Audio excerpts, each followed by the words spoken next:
Hey, everybody, it's the Dynamite Show. Better late than never. Paul Fontaine alongside Jeff Hawkins here on the Fight Game Media YouTube channel, as well as the Fight Game Media free audio feed on Thursday morning. I am coming at you live from the Holiday Inn You Express.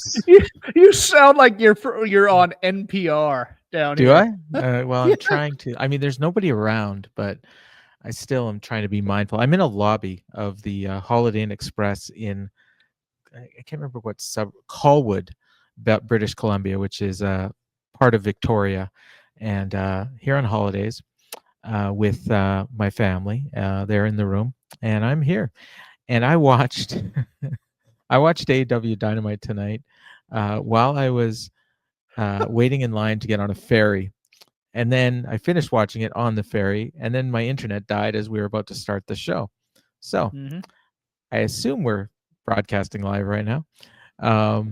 We will have no chat, I don't think, but we'll go through this. Yeah, we are going to. Well, we should, but we don't. I don't know why, but that's okay.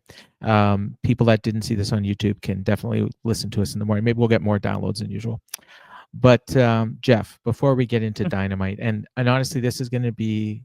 I told you, and I told my wife, I'm going to try to get this done in an hour. So we're going to zip through the Dynamite report because honestly, I don't think much happened. But I do want to talk about All In. Now, let me ask you a question before we go into that. Were you disappointed by the follow-up of this Dynamite vis-a-vis All In? Because I saw some people who were. They wanted that Raw after WrestleMania feel. Well, it's not Raw and it's not WrestleMania, so right. It's AEW, and I mean, I think we got more than we usually get in terms of, hey, here's what happened, and here's how you can order it if you missed it. I thought they recapped it well on the show. Don't get me wrong. I do, yeah. It's one of those things where like they make a bit like WWE makes a big deal out of that show after WrestleMania, and I think there's a certain segment of wrestling fans that really wanted something to pop off on this show, and I think that was in their minds because I agree with you. I don't think Tony works that way.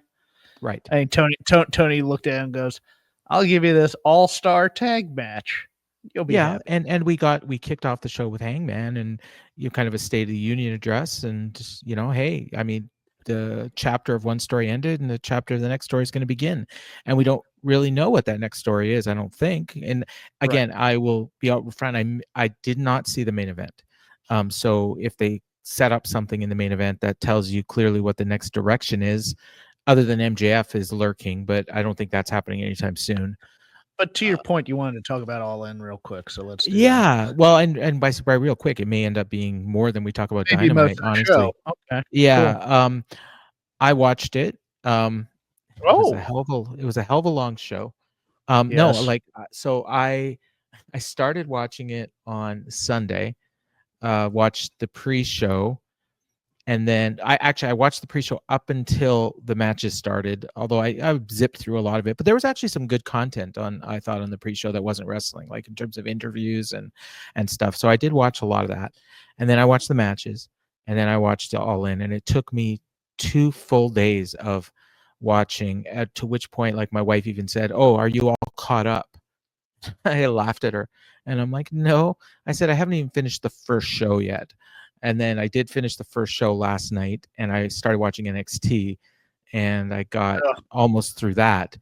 But I mean, I did finish All In, and I thought up until the last 2 matches, I mean, if the show would have ended before I feel like I said this before, one of the shows last year, Revolution maybe, where if it had ended at that match, it would have been like maybe the best show I'd ever seen.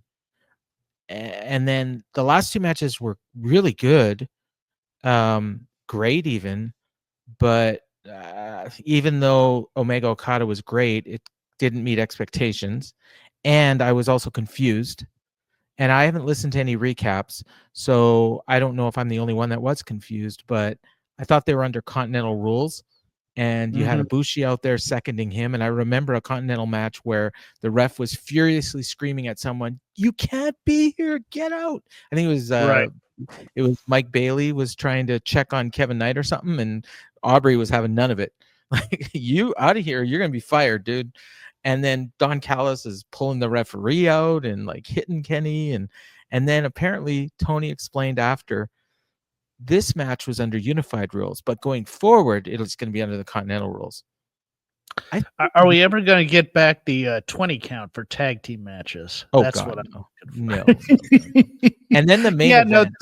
They tend to, it tends to hurt they like to tell you that they're doing good storytelling, but they tend to kind of bend those rules to where they need, we have this spot we want, so we can't do it this time, but from now on we're going to do it this way, and you're just kind of like, And to be fair, I'm actually going to give Tony some credit here.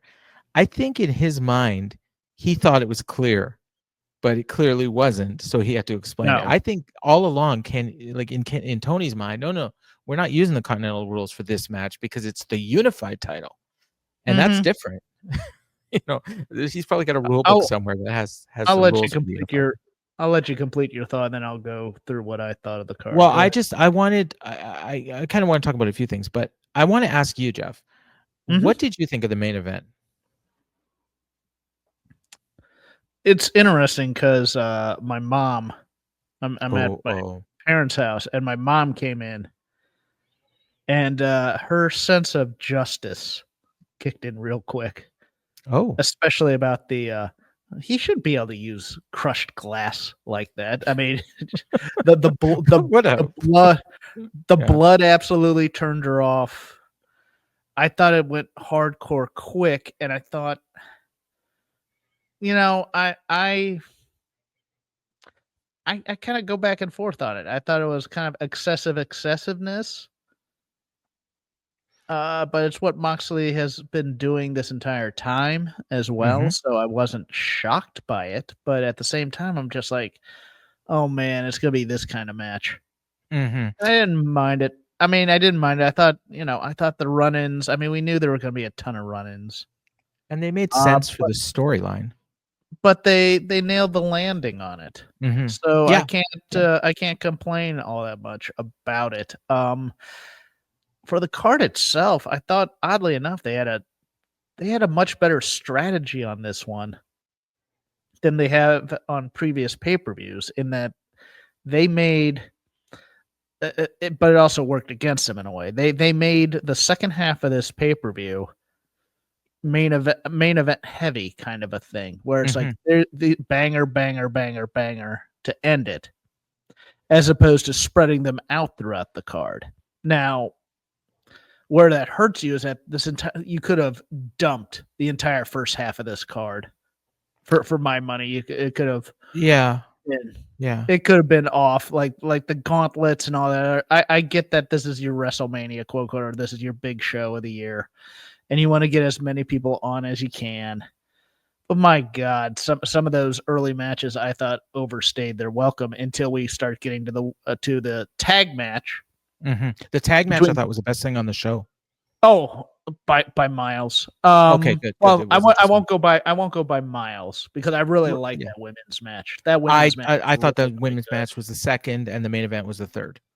So, I had them all at 5 stars, but that's my order as well. I think I'm not the biggest Bucks fan, but that match was really, really good. I had a friend complain to me the entire. So let me get this straight. He kicks out of a tombstone pile driver early, only to get hit by an elbow and a kick, and that's what gets the pinfall. I understand the logical inconsistency. The life bar went out. I get it and that's something you have to excuse, but it was still a very good tag match, and I thought Mercedes and Tony had a night. Oh, and I love that match. It's one of those things where it's so funny to me listening to the dialogue of people who analyze this stuff, because the people that really wanted, because there was this weird catharsis after this show, like they had gotten rid of a ghost or something. Especially people putting pictures of CM Punk from Saudi Arabia on the mat next to Hangman holding his title up and stuff like that. And then the Women's Evolution show happened. And between the main event and the opener on those, both of which were great matches. You may not have liked the ending of the main event. I haven't seen it, so I will. Those two matches and the Mercedes Toni match, you put those on a card, all three together, man. That thing would have been legendary. But I thought women's wrestling had a really good weekend. I mean, the main event, I've heard that. Yeah. The main event, I thought, again, it did everything it should have done. It's weird because it feels like it happened 3 weeks ago and it only happened a few days ago. Well, yeah, I mean, because we've already seen Dynamite. I mean, I just watched it yesterday and it already feels. I still think the major problem with it turns out to be one of the problems with the main event of this show tonight, in that the Death Riders should have been dead and gone with the destruction of Jon Moxley as the champ, in my opinion. And clearly that's continuing. So, so what I'll say about the main event is, it was it was what I was expecting, but at the same time, when I see it, I don't like it, and like there's things about it, like the fork to the head, Marina going through a table at the hands of Hangman. Willow should have done that spot. The broken glass on the back, and then all the blood. Like the blood's fine. I mean, blood. I don't have a problem with blood. The bed of nails, I had a problem. The bed of nails. I mean, that was clearly gimmicked. So I don't even mention that, but true. And then the hanging, which we've seen before. So all that stuff. I mean, that was what we expected. So you take all that out of it, they could have done none of that, and they would have still had an awesome match and told the exact same story. So I think that was just like superfluous. Is that the word? Superfluous. It was there to satisfy, Jon Moxley, because that's what he wants to do, and Hangman's right there for it, and a lot of their fans love it. But you could have had the same match, maybe finish with the hanging, like that makes sense. And then, and still do all your run-ins, because that made a lot of sense, and that didn't bother me at all. In fact, I was totally into it. So, I mean, as a match, like I gave it 5 stars because it's what they promised and they told a great story and everything, but I never want to see it again, to the point where like the next time they do a death match, I've already told myself I'm not watching it. Like if it's on a pay-per-view, I'm not ordering, and if it's on a Dynamite, I'll get somebody else to do the show that week, because I'm not watching another AEW death match. Like I'm not watching another Moxley death match, and that to me is the problem. Is that blood spot? Well, the Swerve Hangman death match was pretty. Swerve Hangman was there was excessiveness in both. Yeah. But really, what you want is for the moment you get blood to be the most dramatic moment in the match for me. And they just did it within like 10, 15 seconds. They're pulling out forks and doing it. And you're just kind of like, okay, where do you go from the first move? Like Hangman's, and you could see the blood come. Like this wasn't worked. Like he jacked him in the head, and all of a sudden there's blood pouring. Look, I think Hangman might have. We can take it, but if somebody comes into the room who's like my mother, who has never seen such a thing, and she's just like, oh, I can't watch this, and she just runs out of the room. Well, and we can take it is a lot different than we want to see it. And those are two different things. Yeah. And the other thing I noticed, and I don't know if you've noticed this before, and I posed this question. A lot of people said it's normal, but I think maybe a lot of people normally watch AEW the way I watched it this time. And it was the baby faces, well, the wrestlers in general, they swear a lot. And I don't know if you've noticed this. Like, so I'm watching, I have these headphones on while I was watching, and they're Bose headphones, and they have crystal clear sound. And so I'm hearing like individual fans chanting stuff and whatnot. And these wrestlers swear a lot during these matches. And to the point where it was starting to turn me off. Like at one point in the gauntlet, Anthony Bowens like screams out at like 2 of the guys. He's like, "You two suck." Uh-oh. she screamed out, "Fuck you!" and then there's a bunch of other stuff, and I was just like, and then Hangman kind of like I think it's Jon Moxley at one point said, "I'm the champion of the fucking world," and then tonight like Hangman basically repeated that line, which that I was okay with because they bleeped it, and plus, I mean, it made sense. One Stone Cold is fine. An entire locker room of them is not. And it's usually the baby faces, which is funny. I agree with you. I really had a problem with Jon Moxley only having like a bandage over his forehead for this match. I didn't see it. So I wanted him to be selling a lot more of the injury. And instead we get the Tony Khan banger in the overrun, and you're just like, okay, fine. I wanted Lashley selling the leg injury from last week's Dynamite on the pay-per-view. Yeah. I was that tag match. I just I was like I liked it as I was watching it, but then when I thought about it after, it's like, wait a second.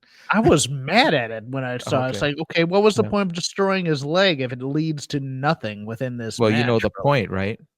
The point is they changed the booking and decided that Hurt Business were keeping the belt. So, we better give Jet Speed some heat. Right? That's what happened. Sure, but it was the concerto by the patriarchy that did it for the most part. Yeah. And that didn't play into it. It just, I get it. The rewatchability of AEW pay-per-views for me, it's not just the time factor, because we all have our comfort food pay-per-views that we don't like to throw on. I don't think there is one for AEW for me because they're just so long. If there was one, it would be the first. That's Full Gear, right? That the second Double or Nothing. I think I would want to watch because it reminds me of feeling good coming out of the pandemic. It's like the first time they had a show that felt like a real show. But that's nostalgia. That's not, oh God, wait, this is 6 hours long. That's the thing. And so here's what I'll say about this. Like the 6 hours, I saw a lot of people complaining about it. And normally I would. And I as a fan watching, I don't like a 6 hour show. But I understand why they did it.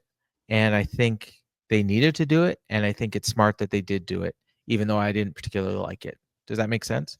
Like WWE decided, hey, you have your biggest show of the year. We're going to do 3 shows that weekend, and we're going to counter program you on the front end and on the back end. And AEW said, fine, we're going to do a show and we're going to cut into your network show. And if you don't like it, too bad. And I think what ended up happening was AEW fans, they weren't going to watch the WWE stuff anyway, so it doesn't matter. They didn't. WWE didn't hurt AEW at all. But I think AEW may have hurt WWE because there may have been some fans that might have been finished watching All In and said, I'll give WWE a shot. And then by the time that pay-per-view was over, no. And the Saturday Night's Main Event did not do a good number. I thought it did. I thought the second or the second quarter and like the main event did well, but yeah, they did because All In was over, I guess. But the first half, like the overall show it was down like 30% from the last one, and the last one was on a holiday weekend. So I'm not as upset. It was just one of those things where it's like the first half of the pay-per-view, I'm watching this and I'm going, this might be one of AEW's worst pay-per-views. Oh, okay. Enough. And then the second half, it really picked up and it was great. And I think part of my issue was also, the thing that left a bad taste in my mouth was the lack of proper, how do I put this, conditioning of the audience to be ready for Dustin Rhodes' big moment. Oh my God. Because that match followed the Adam Cole, I may never wrestle again thing. We booked this so that Dustin is fighting his tag team partner who just appeared on the pre-show. And then he gets the flash roll up out of the blue. And this crowd it finally dawned on them, but they were all expecting Kyle Fletcher to win this belt. Mm-hmm. And it took the close-up of Dustin crying for this crowd to snap into it and go, oh, we need to be cheering loud right now. And it was just one of those things where it just left the poor planning of how to get those beats in there just kind of, that match itself was kind of weird because you had 3 baby faces and 1 heel. And the fans kind of wanted the heel to win. And the fans wanted the heel to win. So yeah. The thing is, like, that whole setup, like, okay, so Adam Cole gets injured. All right. You know, like, you can't control that. And it was going to be Adam Cole, Kyle Fletcher, and Kyle Fletcher was probably going to win. So then they decided, okay, well, we don't get Adam Cole. Let's give the fans a feel-good moment with Dustin. Mm-hmm. And I think Tony overestimated the connection of Dustin to Texas. Yes. And not just that, but the fact is a lot of people traveled there. So even if there was a connection between Dustin Rhodes and Texas, a lot of the people there weren't from Texas. So they don't have that connection. Look at the Von Erichs. They didn't get nearly the pop that they should have. Kevin Von Erich, you know, I mean, he got a big pop for doing the claw on the pre-show, but it was nothing special. So here's the funny thing. In the Discord before the show or during the pre-show, when they announced that Adam Cole was out and they were going to do a 4-way, and then they announced the members, and one of our listeners, Lady B, makes a comment. Somewhere poor Anthony Bowens is wondering why he didn't get in the match, or why he wasn't considered for the match. And I responded and I said, well, he was considered, but Tony decided that Dustin Rhodes was more worthy, even though he's never wrestled he had rarely wrestled singles matches, and he's got 2 other belts. And then Ryan Frederick, my old podcast partner, pipes in that well, first off, they're in Texas, and secondly, it doesn't really matter who else is in the match because we all know Kyle is winning. And I said, yeah, okay, you're probably right, because I mean, not for 1 second did I think Dustin was winning that match until he did. And yeah, you're right. Like, we weren't ready for it. And I don't know about you, Jeff. I'm half expecting on Saturday we hear from Dustin Rhodes. I expect him to vacate the TNT title. Do you? I do. What are you expecting? Why? I don't know. I'm expecting an immediate one-on-one with Kyle Fletcher, or Kyle Fletcher beats him the title. Well, we could do that, I suppose. I mean, or he could defend it at Forbidden Door, and something could happen there. But I don't know. I just a feeling like for the first time in AEW, and it might be the fact that he wrestled, I think it was like 4 times in 3 days. Yes. He was old. awesome, and he looked old, but I still thought he did. I mean, he did the basics of professional. He did it, but well. I mean, he finally looked like maybe he doesn't necessarily. He definitely doesn't snap. Yeah, he should not have a major singles title at this stage. Is what I'm saying. And I don't expect this to be a long reign, Paul. No. This was for the Texas connection type thing. Yeah. And I mean, I suppose they could have let Sammy do it. He's from Texas too, but that wouldn't have made a ton of. The funny thing is, you may recall, Sammy Guevara won a 4-way match. I think it was for $100,000, but it was also a match where Adam Cole was on commentary, and he made belt motions after the match. They actually set up Sammy Guevara to challenge for the title, and then they just never followed through on it. And then they put him in a match for the title. Sammy is probably somewhat still in the doghouse, given that he's only on Ring of Honor for the most part, not on AEW television. Not really, no. And he's not even really on Ring of Honor that much. Remember when he was a pillar? Yeah, I do. I was at the show where he wrestled for the title. I think I was there with you. Speaking of, so the other thing I want to mention, the gauntlet matches. The gauntlet matches to me were a kind of a microcosm of the pay-per-view as a whole. Okay. They were good. I thought the men's was very good, but there was men's was better than the women's by far. Yes, by far. Even though if you look on Cage Match, the women's for some reason has a much higher score. It's because the Suri was in it. Who, by the way, is out with an elbow surgery. So really, grand opening, grand closing. I've never seen Siri wrestle. I thought she was fine, but I thought Alex Windsor completely outshone her. And maybe that's because that was by design. I don't know. But the men's was very good. But then what happened was it went too long. And I mean, that whole Max Caster thing, like that did not belong in there. Like, I don't know why they did it. And there was probably like 5 guys in that match that didn't need to be in that match. And if they would have just kept it to like 10, it would have been like incredible. And there was way too many spots where you had 2 guys in the ring doing spots and everyone else in the ring everyone outside the ring just doing nothing. I mean, that happens in battle royals too, but at least they try to pretend that they're doing something. Whereas in this, they were just sitting there and literally like just standing there waiting for their turn. And for the women's, it was everyone had a second and everybody's second got involved in the match. And you're just to the point where Mina submitted Sky Blue and thought she won the match, even though Sky Blue wasn't in the match. It was ridiculous. It was ridiculous. And so that at that point I was just checked out on it because it was like they're checked out, I'm checked out. But it's funny because I did call both the winners.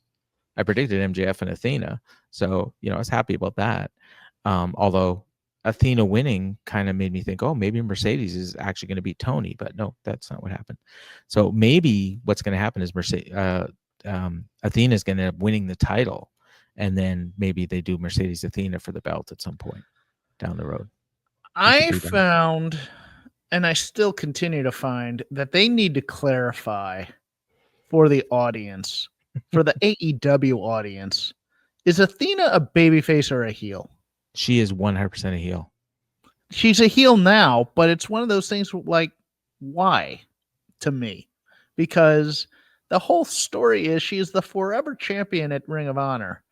And now she's earned her way back to this AEW roster. We should be rooting for her in some ways, but instead it's well, she's an abusive overlord of a minion. Yeah, she is. Well, the minions were over at one point. Remember, if you remember the Billy and Lexi. What's Lexi story? They were one of the most over things in AEW when they were getting cheers and stuff, and then they decided to go back to the heel stuff. People want to cheer Billy Starks. And look, I thought she cut a decent promo tonight. I mean, for Athena, you kind of had to. I didn't like calling Toni a wide-hipped heifer, but well, Tony's promo, I thought it fit for the crowd. It fit for the crowd and it fit for the setting, but I didn't like the promo. Yeah, I didn't like the promo. What I didn't, you know what I'll say, like, and this is my problem with Toni's promos, and it was perfectly clear here. She says the word tits at some point, and then the whole crowd starts chanting it at her. It's one thing when she says it. It's quite another when 2,000 young men start chanting that. What did you think of Hangman's promo? This is kind of a lazy river of Dynamite anyway, so it's fine. We're gonna meld into the Dynamite now. I liked Hangman's promo. I liked the second half. I thought the second half was really good. The first half to me felt like corporate fealty.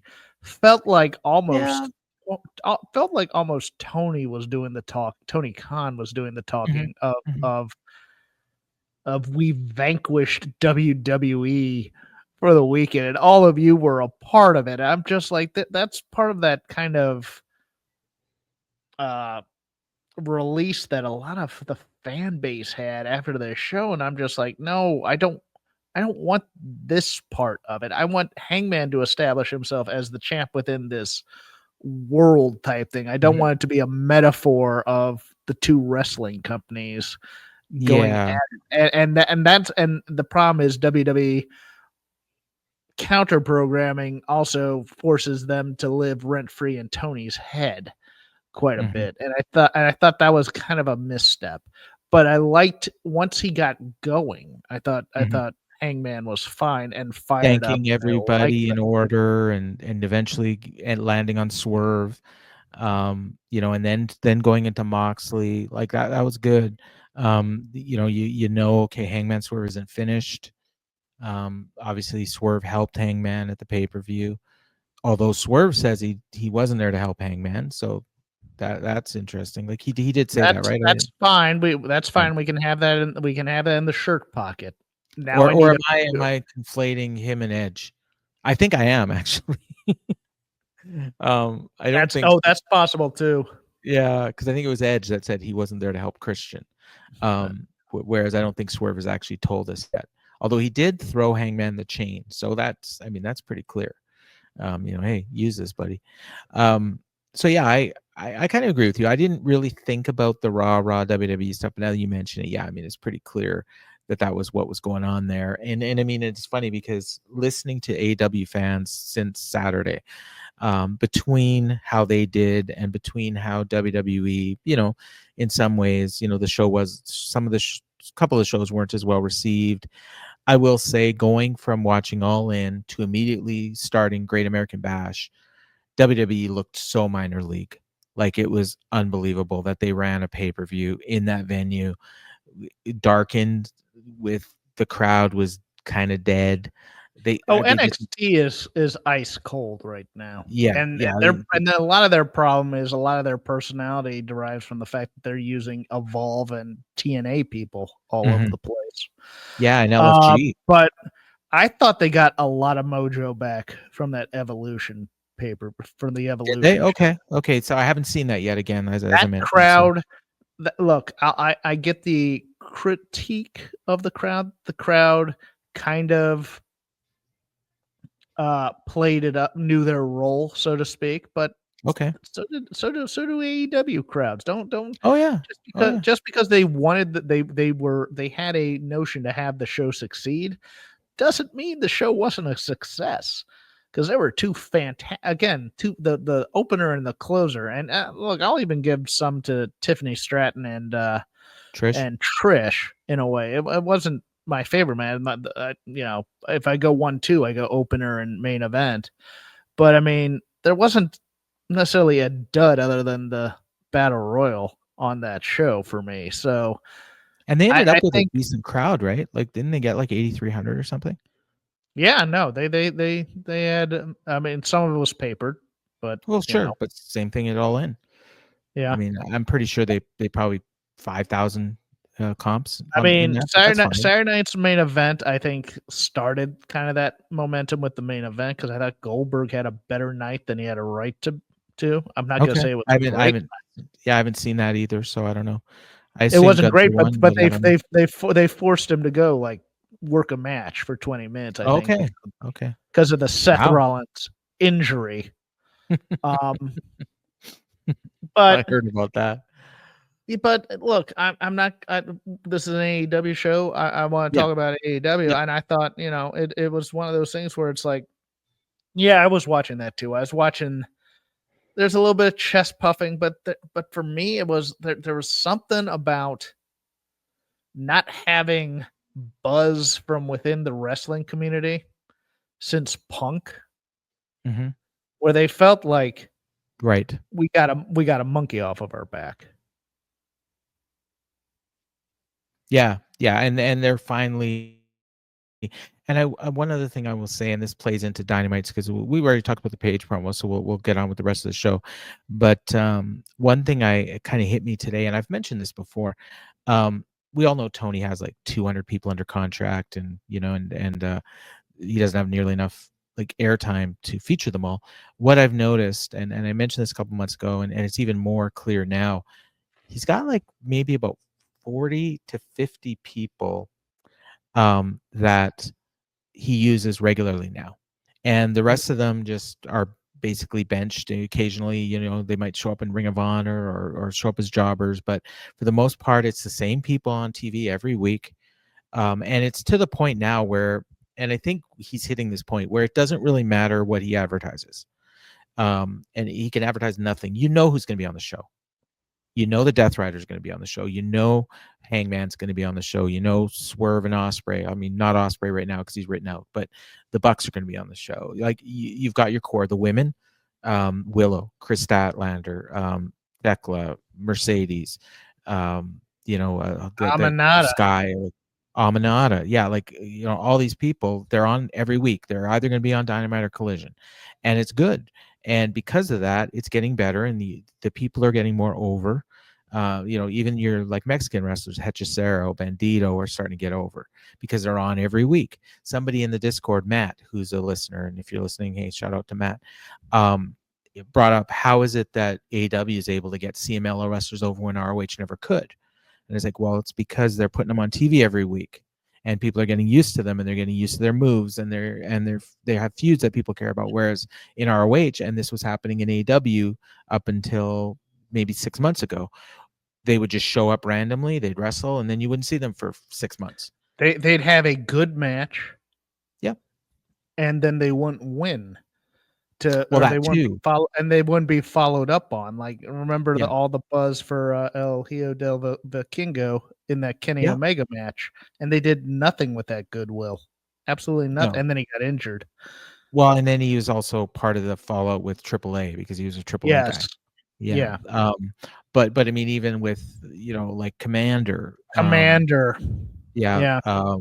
Hechicero for the longest time, like he'd show up.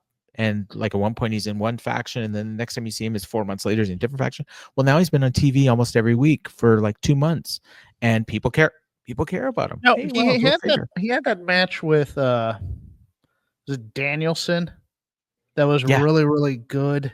Mm-hmm.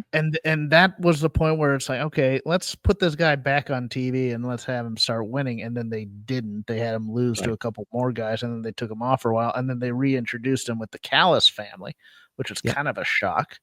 And it's like, okay, he fits here, though. I mean, he fits well within the Don Callis family, and I thought he was awesome tonight. He was, and he got a big pin. Yeah. So okay, so that we talked about things. So after the Page promo, we got a video package highlighting All In. So that was awesome. We both said that. Matt and Nick arrive, and of course they are not they don't have to be called Matthew and Nicholas anymore. They got there by an Uber because they lost their EVP status, and they were trying to hide from the cameras, but to no avail. That was cute. I mean, funny thing is like, we're hearing more about them as not being EVPs than we ever heard about them as EVPs. Exactly. But, and we're getting it's fine. We're getting you had a stip, they paid it off, and now we're gonna But also, you shouldn't have heels making fun of them. Like, you shouldn't have Ricochet doing that bit. It should be some mid-card baby. Yeah, we'd see that later. Yeah, like could have been like Jet Speed. Jet Speed would have been perfect there. Yeah. Then we got Kyle Fletcher and Mascara Dorada. That was a good match, just kind of a rehab for Kyle Fletcher. We all know he's going to be beating Dustin for the title, I guess, unless he does what I say and a vacate. But they had a really good match, really good match. But nobody thought it was a good Mascara match, Dorada but it was was win. Weird on. Kyle. It was slightly weird on commentary, the amount of equivocating they did between Fletcher and Dorada. Yeah, both these guys are the future of professional wrestling. It's like, I think Kyle Fletcher's more than Dorada, at least for AEW standards. I understand that we have Dorada might be in CMLL, like he is supposed to. We have to put over our working partners here, and I get that, and I'm fine with that. But it's just one of those things where I'm watching this, I'm going, they are going out of their way to make sure that we are not seeing this as a Kyle Fletcher squash match, which is what it ended up being. Which is what it was. He did get a win with a sheer drop brainbuster. I love that move. And maybe he's going to face Tomohiro Ishii at Forbidden Door because he does that move too. And then he did a promo into the camera saying Dustin Rhodes stole the biggest moment of his life, and his mission is to get it back. It's the TNT title. So we'll probably see him get that belt back soon enough. He's absolute money. I love that guy. Oh yeah. He is. He's the guy they should be building around. Then we got Renee with Matt and Nick again, and this was the section where Ricochet and the Gates of Agony walked up and made fun of them. They were going to their dressing room, and a stagehand was crossing out EVPs and changing it to Matt and Nick, and then Don Callis agreed and or showed up, I should say, and asked them to be in a match and not to join. Matt says, "We're not going to join your family, but we'll work with you." And that was cool. And then Callis says, I have 15 family members if you ever need help. So that was cool. And I'm waving to the guy to the windows. That's so cool. Yeah, yeah.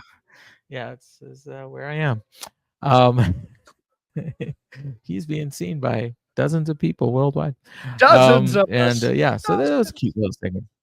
And I should point out that they did point out that this was earlier in the night. So we shouldn't expect that Callis just came up and asked them to help. And next thing you know, they're in a match like immediately, because that's the next thing we saw was the 8-man tag.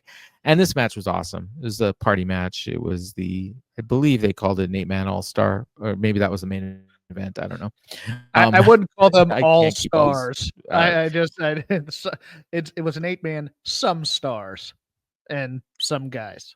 Well, it was Bandito. Bandito's a star. Brody, maybe not. Jet Speed, they're getting there. Josh, definitely not. Hechicero, getting there. Yes. Young Bucks, they're stars. Stars. Yes. Yeah. So yeah, it was the some star match. It was probably a 4.5 star match. They had a great match. They went through a commercial. It was a lot of fun. And again, the heels won. Hechicero got Bandito it was like a finish. It was a sleeper, and he passed out. And Bucks and Alexander were working together and held off the baby faces. So I think we're supposed to believe that the Young Bucks may end up joining the Callis family, but I don't think they're gonna. No, I think that's where we're heading there, but I don't know. Yeah, it'd be interesting if wants them. But good match. Well, okay, match. but let's if the plan is that Callis may want them and then they don't join, and then the Callis family beats them down. They didn't really plant any seeds in this match, did they? No, so I don't think that's imminent, but I do think that's probably happening at some point. It's going to go through. Maybe they just join. Yeah, probably. Yeah, because we still have that kind of like he still should be in the elite, but he's clearly not.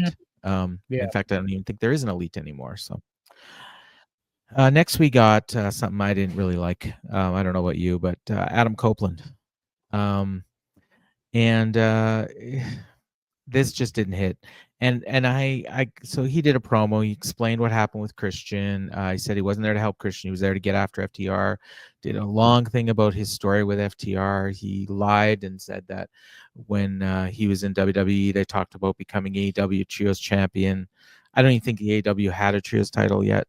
And then, he just basically, he was like, I told Christian that the Patriarchy were going to turn on him. That's what they did. He's a piece of shit. I have no interest in helping him, and told him to find himself. And, he's on his own. He's an asshole, and he wants FTR, but of course he's going to need some help. Right. So, I don't know. It felt to me like, I think it was Kevin Ely put it this way. He's over, but he's not nearly as over as he thinks he is. And that's the problem with his stuff. I agree with that. And I'm going to tell you something. And I know that this will be controversial to some people. The sitting there and listening to people sing his theme song turns me off. Yeah. Because it just extends the segment. And I don't want that. I don't want you telling me.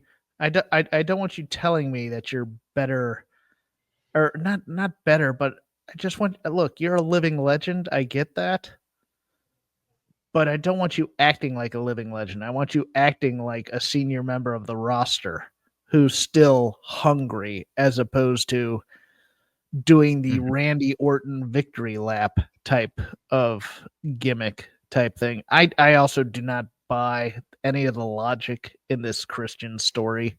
It's stupid, to be honest with you. There are far more creative ways they could have gotten there, and they didn't. The one I brought up, you could have had. Yeah, the Stokely interaction was fine though. I thought that was good. Yeah, I was getting to that. So when he's done, Stokely shows up, and he's got a couple security guards who are.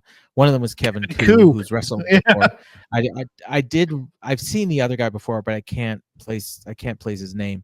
But large black gentleman, and they were on either side of Stokely, and so Stokely claims that. Him and FTR were really upset with what Copeland did at the pay-per-view. So coincidentally, there were 3 anonymous emails that went to Tony Khan and Warner Brothers Discovery complaining about it. And as a result of these 3 anonymous emails that they clearly did not send, even though they clearly did send, now if Copeland interferes in their matches, if he does anything to them, if he even shakes their hand, he will be fired. If I'm Adam Copeland, I may want to check with Tony Khan to see if this was actually something he said. But at this point, it's just something Stokely is claiming and everyone is taking for fact. And then, of course, Copeland says, well, you didn't say anything about you. And he proceeds to spear him after the security guards leave. He also called him an Oompa Loompa, which got the fans chanting Oompa Loompa, which Edge was pretty happy with. Well, he also knows, I hope silly. That catches on, and he was kind of leading the charge for that. It's like giving you your own nickname. You don't do that. Don't leave them in the he's a king of that. He does that though. Mm-hmm. Cope. I mean, he rammed that down our throats. He I think what's happened is AEW has passed him by, and he doesn't realize it yet. So we'll see. We'll see what happens. I mean, I don't know about that. I just think he's brought a lot of the tropes from the other place with him, and they work. And he knows they work, and he continues to work them in there, and it just pisses people like us off. Well, that's what I kind of mean. I think the fans are going to get pissed off with it too, and maybe that's by design. Maybe he's going to turn heel, and then maybe that's how he ends up back with Christian. Who knows? But then that doesn't make sense because they're feuding with FTR. That's crazy. So yeah, I mean, clearly we're going to get Edge and Christian against FTR at Forbidden Door. So we got 6 weeks to get there. I think is when it's like end of August that pay-per-view is happening. So then we got the $100,000 4-way fight between Willow Nightingale, Chris Statlander, Tekla, and Queen Aminata.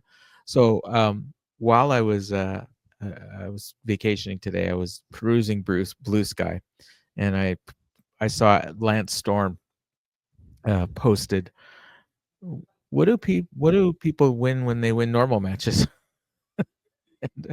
and of course he got some replies, and I responded. I said, well, they're under contract, so they just get their contract. But this is like a pay-per-view bonus, And he writes back, he says, you do realize I was joking, right? And I was like, of course I do, but I mean, the funny thing is I half expect that at some point we're going to find out that Tony Khan actually does pay out these bonuses.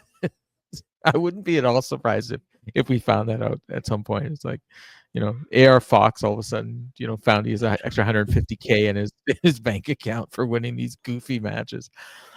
But did you also see what Queen Aminata posted on Twitter when this match was announced?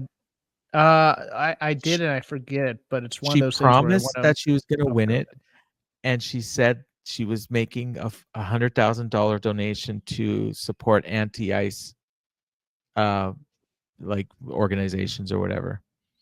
And then she proceeded to not win. Yeah.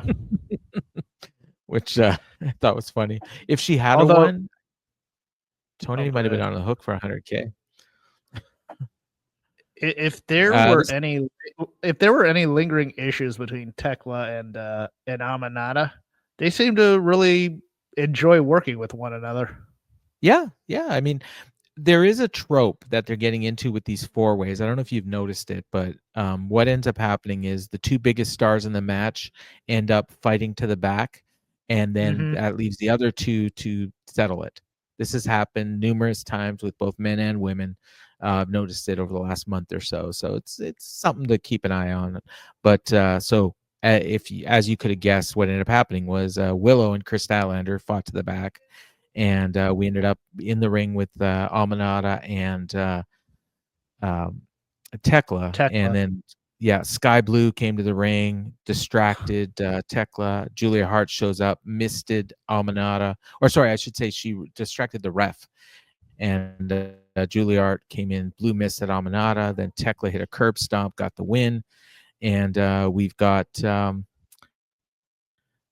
this trio of spooky babes: Tekla, Sky Blue, and Julia Hart. And I should point out, Julia is back to her old look with the top hat or whatever it is, the brimmed hat, and I find this so maybe she's joined with the Hounds of Hell again. I don't know. I find this group to be no buys. To be what? I no buys.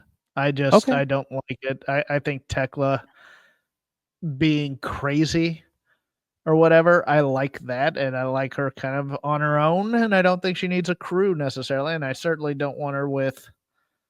No offense, I'm not the biggest Sky Blue fan in the world, and I think Julia Hart still has potential, but she needs to go somewhere to train. It is weird how like Sky Blue. Oh, sorry. Well, I was going to say that it is weird how the spooky gimmick is done with her, though. We need to get past that and get her to something else now. The heart always wins. It is weird how Sky Blue went from looking like Cora Jade to now looking like Dakota Kai. But maybe somebody's coming in. I don't know. Then we got the Toni Storm speech, which we did talk about. So the punchline of this whole thing, Monet, her finishing off Monet, Luther's out injured, her tits are now pointing to the future, and then that cued Athena to come on, and she did her promo, and she talked about that when she's done with Toni, she's going to be the wide-hipped heifer that no one cares about. They also pointed out that Mina Shirakawa was injured, who had just won the ROH TV title, so that title's cursed. And so she says no one's watching your back, and she says London, Canada, or anywhere, wherever I'm going to have it, your demise and your murder are here. So here's the thing with this contract that Athena's got, and I'm not sure if it's clear.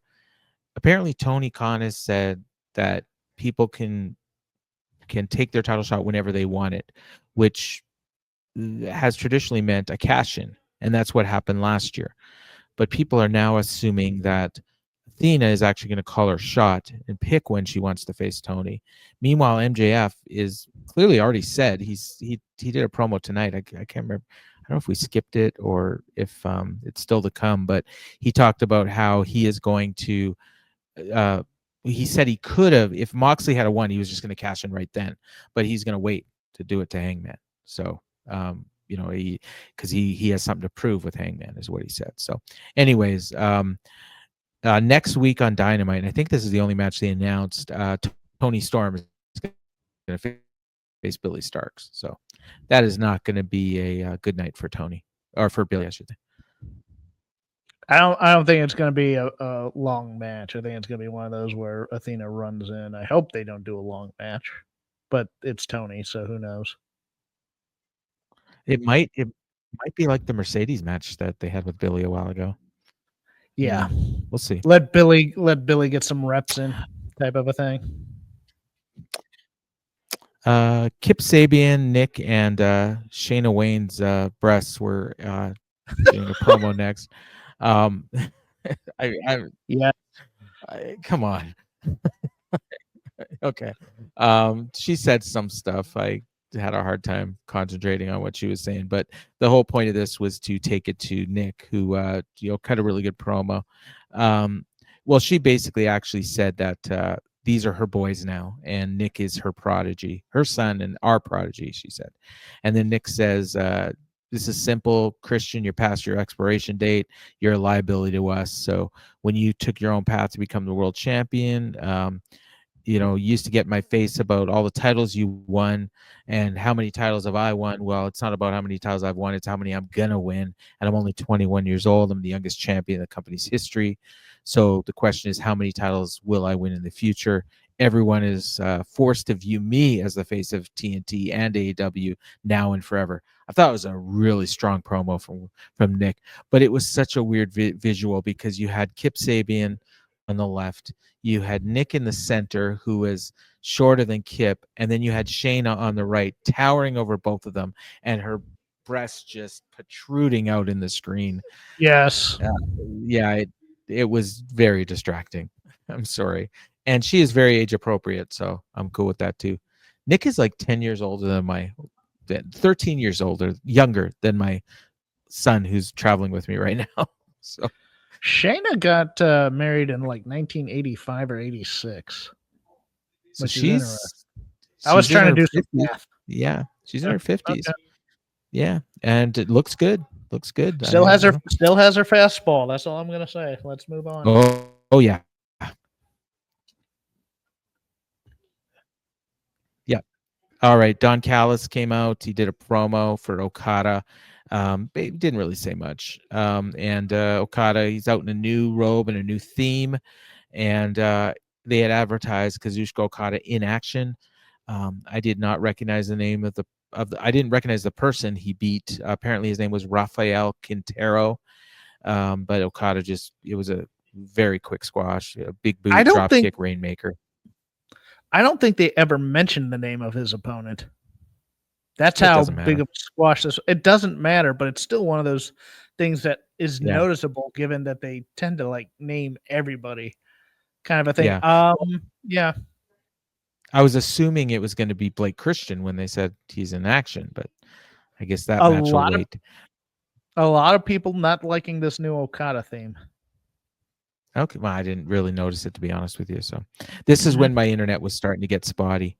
In fact, it died during the Strickland promo. I did manage to go back there wasn't much of a promo. He just came out and he said, Okada said Swerve screwed his friends, the Young Bucks, called him a bitch. Swerve came out and he said, yeah, I did that. What are you going to do about it, bitch?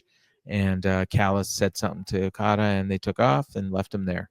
So clearly that's the next match, probably at Forbidden Door. This was the look Swerve should have had as champion because he looked like money. Oh, yeah. Yeah. And sad thing, he's probably going to lose to Okada.